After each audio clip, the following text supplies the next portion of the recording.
Bapak yang dikasih Tuhan, saat ini dalam ibadah keluarga kita akan membaca dan merenungkan firman Tuhan, di mana bacaan Alkitab kita diambil dari kitab Keluaran pasalnya yang keempat ayat 10 sampai 17. Namun sebelum kita membaca dan merenungkannya, mari kita berdoa mohon bimbingan Roh Kudus. Bapa yang terkasih, saat ini kami ingin membaca, mempelajari, dan merenungkan firman Tuhan. Kami mohon kiranya kuasa Roh Kudus Tuhan menuntun dan membimbing kami, supaya firman ini mampu untuk kami pahami, terlebih dari kekuatan kuasa Roh Kudus Tuhan, kami dimampukan untuk melakukannya. Berfirmanlah kepada kami umat-Mu siap untuk mendengarkannya. Di dalam nama Tuhan Yesus kami berdoa. Amin. Ya, Ibu Bapak yang dikasih Tuhan, untuk membaca bacaan Alkitab kita saat ini, mari kita berdiri.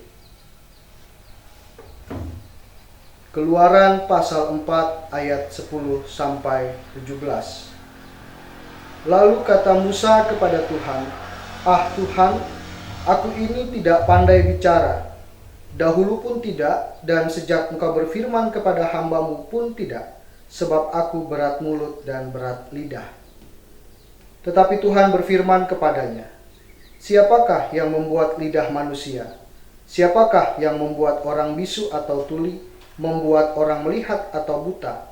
Bukankah aku, yakni Tuhan?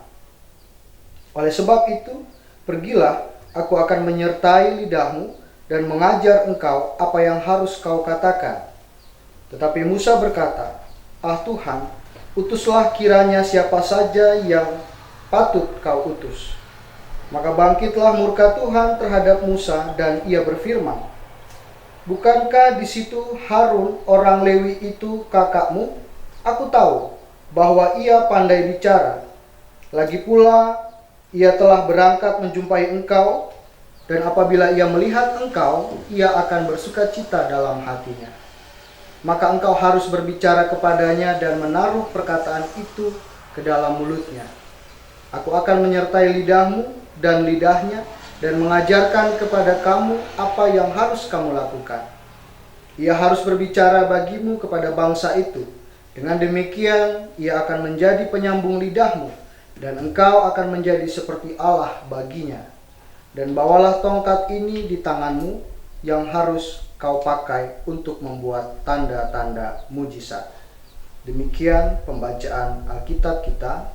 Berbahagialah setiap orang yang telah membaca dan merenungkannya, terlebih melakukannya dalam kehidupan setiap hari. Terpujilah Yesus Kristus. Haleluya. Bapak Ibu jemaat Tuhan, sering kita menjumpai banyak orang yang merasa bahwa dirinya tidak memiliki kemampuan, sehingga ketika mendapatkan suatu tugas atau tanggung jawab, langsung menyerah atau menolak dari tanggung jawab itu. Hal seperti ini juga sering kita jumpai dalam persekutuan gereja kita. Kita sering mendapatkan ketika ada warga jemaat yang diberi kesempatan untuk terlibat dalam pelayanan gereja, seperti misalnya dalam kepanitiaan, dalam pelayanan, sebagai pelayan pelkat atau pengurus pelkat, atau bahkan sebagai diaken dan penatua. Ketika menolak, alasannya sering mengatakan bahwa saya tidak mampu, saya tidak bisa melakukan tugas pelayanan ini.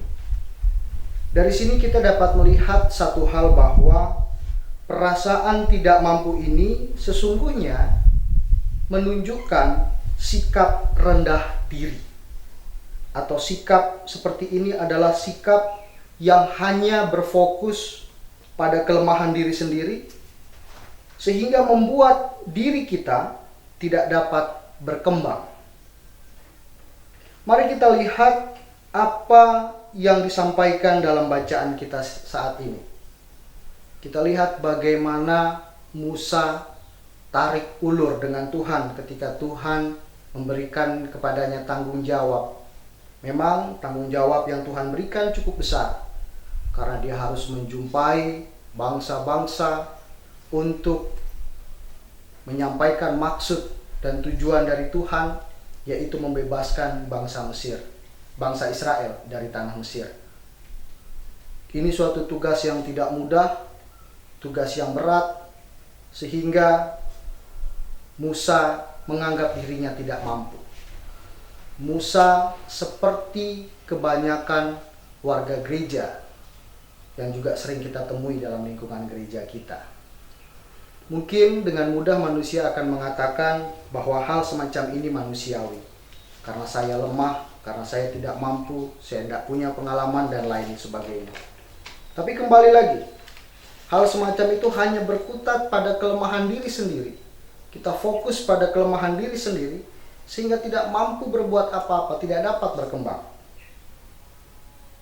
Dari bacaan ini kita melihat bahwa yang Tuhan ingin ajarkan kepada Musa bukanlah sesuatu yang Musa ingin lakukan dengan semata-mata atas kekuatan atau kemampuannya sendiri. Tapi Musa adalah alat yang Tuhan pakai. Sehingga yang terjadi dalam tugas tanggung jawab yang Musa akan lakukan adalah rancangan dan kekuatan yang Tuhan akan berikan kepada Musa. Dari bacaan ini kita belajar bahwa marilah kita jangan berfokus pada kelemahan diri, tapi berfokuslah kepada kekuatan dan kuasa yang akan Tuhan berikan ketika kita bersedia untuk menerima tanggung jawab dari Tuhan itu. Banyak tanggung jawab yang Tuhan berikan pada kita, baik di tengah-tengah gereja, tengah-tengah masyarakat. Yang penting adalah kita mau membuka hati dan pikiran kita lalu bersedia dituntun oleh kuasa Tuhan. Dari sikap yang seperti ini, mau terbuka, mau untuk menerima tanggung jawab, berangsur-angsur, perlahan-lahan Tuhan akan menunjukkan kuasanya, lalu memberikan pada kita kemampuan. Dari apa yang dilakukan Musa ketika Musa tarik ulur dengan Tuhan, kita lihat bagaimana tangan Tuhan bekerja terhadap Musa. Tuhan secara rinci mengatakan bahwa nanti Tuhan sendiri yang akan memampukan lidah dan mulut Musa untuk dapat berkata-kata. Banyak tugas dan tanggung jawab yang sesungguhnya Tuhan berikan secara khusus di tengah-tengah persekutuan gereja kita. Mari kita lihat banyak hal di dalam tugas-tugas tanggung jawab pelayanan gereja yang masih harus kita perbaiki hari demi hari dalam berbagai aspek pelayanan gereja kita. Yang terpenting atau kuncinya adalah bagaimana kita bersedia untuk membuka hati dan pikiran kita, menerima setiap tugas dan tanggung jawab dari Tuhan itu. Maka Tuhan akan memberikan kuasanya, lalu memampukan kita untuk menjalankan tugas-tugas itu. Sebagaimana yang Tuhan janjikan kepada Musa, bahwa di dalam kelemahan Musa untuk berkata-kata, tapi dengan kuasa Tuhan, itu semua akan berjalan sebagaimana yang Tuhan kehendaki. Jadi kuncinya adalah bukan pada diri, kemampuan, atau kelemahan kita, tetapi kuncinya adalah apakah kita bersedia untuk menerima setiap tanggung jawab yang Tuhan berikan pada kita. Hasil dari hati dan pikiran yang mau terbuka untuk menerima tugas dan tanggung jawab dari Tuhan dan di dalam tuntunan kuasa Tuhan adalah suatu karya yang dapat menyentuh dan membawa perubahan, membawa kebaikan, membawa manfaat bagi banyak orang. Tugas dan tanggung jawab kita adalah menjalani setiap apa yang Tuhan percayakan dalam kehidupan kita. Mari ibu bapak yang dikasih Tuhan, kita terus berfokus pada kuasa Allah yang akan memampukan kita, bukan pada kekurangan kita. Tidak ada manusia yang benar-benar sempurna, tetapi ketika di dalam ketidaksempurnaan kita siap menerima untuk dituntun oleh Tuhan, maka Tuhan akan memberikan kemampuan bagi kita semua untuk menghadapi segala tanggung jawab yang ada di dalam kehidupan ini. Amin.